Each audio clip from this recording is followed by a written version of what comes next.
Hi, this video is very different than the videos I usually do. It's a bit of a hot topic and it's a heat wave outside right now. It's above 30 degrees, it's really hot. And this is a topic that might offend people actually, I guess. This time we live in right now, people get really offended about almost anything. Often it's not on their own behalf, but on the behalf of other people they get offended, and that's what it is. But there's one thing I'd really like to comment on what is going on right now, and that is the use of the word phobia. Phobia is a term that covers a really extreme form of anxiety. There could be like the fright of spiders, that's arachnophobia, and it's completely irrational usually, especially up here in the north where the spiders are not really big. Most people know the sensation of seeing a spider and really getting creeped out. It moves in a really alien-like way and it creeps you out. Most people get creeped out by spiders. Some love spiders, and in my mind they're freaks, no offense, but man, I'm not too fond of spiders either. There's very different degrees of phobia, and if you have arachnophobia on an extreme level, you almost cannot function. Phobia is a very serious disease. Some people get extremely frightened of big empty places. Other people are claustrophobic. That's a more common phobia, and if you hold a person with claustrophobia, they'll panic. I had a girlfriend once who was so scared of snakes that if we passed a picture of a snake, she would get super scared and start crying immediately. That is phobia. That is anxiety, and that's quite serious, and it needs treatment.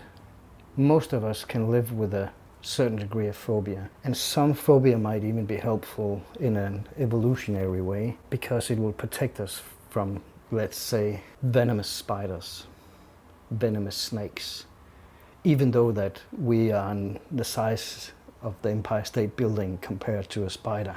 Some of the species of spiders are pretty toxic and venomous, so some phobia is okay to have. But a very irrational, extreme version of phobia, then it transcends into being really not helpful and can seriously handicap the carrier of this phobia.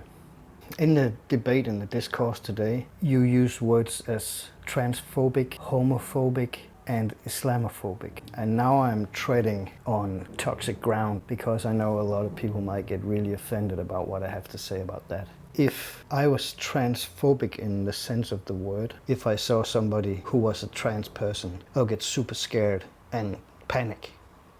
That is the nature of phobia. If I found out somebody I knew was homosexual, or whatever the term is, I just can't keep up with all the terms today. The LGBTQ, I can't keep up. So I call it homosexuals, and I hope nobody takes offense to that. But if I found out and I was homophobic in the sense of the word, I would get super scared and get panic attacks and run away. Also, the term Islamophobia is quite weird in a way because the people you call Islamophobic usually are very loud critics of Islam or Islamism. However you make that distinction, that's not really the case here. And they have to surround themselves with guards 24/7. We had something called the Mohammed crisis in Denmark years back, and we had the incident in Paris where 12 cartoonists got shut down for making cartoons that also depicted a criticism of Islam or Islamism. I would totally understand if those cartoonists were Islamophobic, but they're dead, they're deceased now. They were killed because of humor, comics, and criticism. I will not call those people Islamophobic, I would call them brave. It takes quite a bit of bravery to criticize Islam as it reacts and responds today to criticism. And in this time and age, I will have to disclaim that I'm only talking about the part of Islam and Muslims that react that way. Muslims and the part of Islam that do not respond that way, it's not part of a problem at all. The problem is the Islamists who respond with violence, threats and murder. So calling the very vocal critics of Islam Islamophobes is a contradiction to the word phobia. It has nothing to do with phobia. You could be skeptic, you could be critical, so you could make up a word that says Islamocritical, Islam skeptic, like you do with climate change. You call people who don't really believe in climate change for climate skeptics. That's a pretty fair word. It describes it pretty well. But calling somebody who openly criticizes a religious doctrine for having phobia is a contradiction to the word phobia. It's a complete wrong way to use that word. And I would say please don't use that word. Make up something else, because we're really destroying our language. And everybody who engages into discussion about this topic knows that whenever it's something phobia, it's used as a word that shuts down the debate. It's an ad hominem word that just put a stamp on you, and then you can no longer have a debate, because then you are just phobic and you're irrational. Because that is also part of the word phobia, it's irrational fear. And again, I would like to underline that when you put yourself in direct danger by criticizing a religious doctrine where some of the followers are ready to act with violence and murder, then phobia is not the right word to use. It's a matter of using the language correct. I'm not even an English speaker, but we use the same word here where I live. So that is my take on that. I don't think this video can change anything. Often people who use these words also say that language is hurtful. And it can be if you try to shut down a talk, a debate between two parties by using sort of shutdown words, which Islamophobia is, transphobia is, oh, you're just a transphobe, you're just a homophobe. If you have a valid point about, let's say, puberty blockers for children.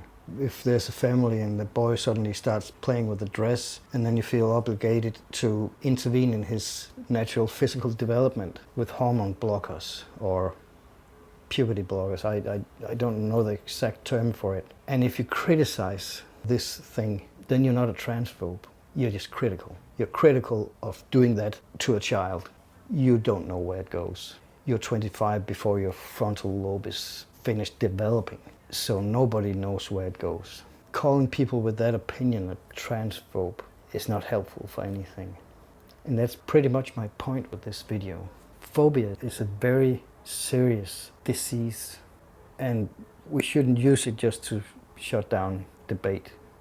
I don't think it's fair to people who actually suffer from phobia, and it's not fair to people who are actually brave by putting themselves out there and risking even their lives for criticizing. We need to criticize especially dogmas and politics. We need to have a debate going on to move in the right direction, because the right direction is not shutting people down. The right direction is having a talk, having people debate, and they might not change their mind right away, but you can push them just a tiny bit. And often you can push people much more by just acting what you believe. So if you believe in peace, be peaceful. If you believe in kindness, be kind. If you believe in free speech, let people talk. Put your opinion out there. And if you want to fight for the right to free speech, then accept not only other people's opinions, but also other people's way of talking, because it's not everybody who's a good rhetorical person. It's not everybody who's able to be eloquent and use the right terminology for everything. Some people don't have a big language. Some people don't have a lot of words. I feel it now because I'm speaking another language than my mother tongue. So I don't have a full vocabulary, and people who are good at English could just run me over in a discussion or a debate by having more words than I do.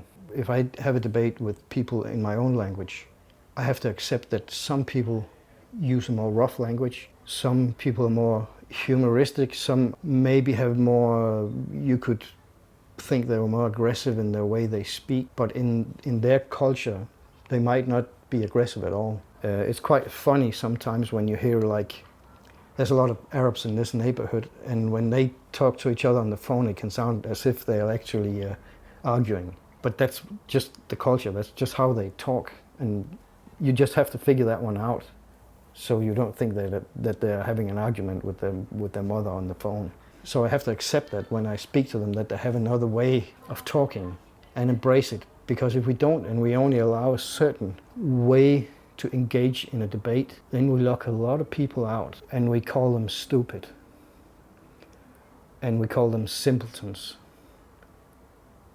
And then suddenly, there's a lot of simpletons that feels alienated. And then they take revenge with their votes. And you know what happens when people do that.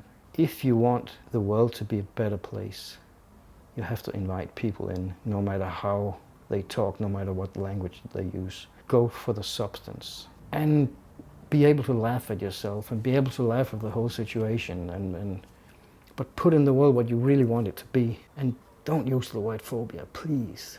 It's just the wrong way to use it. I've just seen how this whole thing has developed, the whole discourse, where people try to shut each other down. You know, they go back in time and find somebody who tweeted something like 15 years ago and gang up on them and try to get them fired, and often succeed in it. You don't allow people to develop, especially for things they said. I'm not talking about people who did bad things. I'm talking about people who made a tweet and maybe did it maybe they were half drunk and did it for some joke that nobody understood. We shouldn't gang up on people that way. Allow them to say what they say, and if you get offended by that and think they're an idiot, then you think they're an idiot. Then that's your perception of those people, and that's fine. And then they can maybe prove to you later that they might not be an idiot, and they were just drunk or foolish. That is all I had, and I hope I don't scare too many people off, because this is way off my usual geek videos. It's much different. It's more political.